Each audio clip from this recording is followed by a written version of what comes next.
Mami, ang glowing mo po. Thank you for the compliment. Of course, I'm not gonna lie. I'm using skincare ng Papa Phil, especially itong 577 na ang lakas makaglow. And of course, gumagamit ako ng sunscreen at saka ng 577. Okay, ito yung sunscreen na ginagamit ko. I'm just wearing it right now. And ang lakas makaglow nitong sunscreen na to. And of course, itong 577 kasi talagang na-even out yung skin tone ko. Kung gusto niyo yung skincare na malakas makapagpag-glow girl, itong 577 set ng Papa Phil. As in talagang para ang alam mo yun, malayo pa lang kumikinang-kinang ka na, ganun talaga yung effect nito. Again and again, napakaganda sa skin. It evens out your skin tone, lalighten niya yung dark spots, melasma, and hyperpigmentation mo. Talagang mag-glow ka dito. Again and again, sobrang lakas makaglow nitong 577 na to.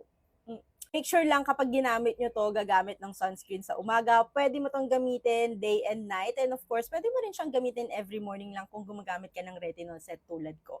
Again, kung gusto mo ng pampaglow, yung talagang mapapansin ng lahat sa personal man or sa picture girl, ilalagay ko dyan sa yellow basket para mag-grab mo na rin yun lang mga girls. Bye!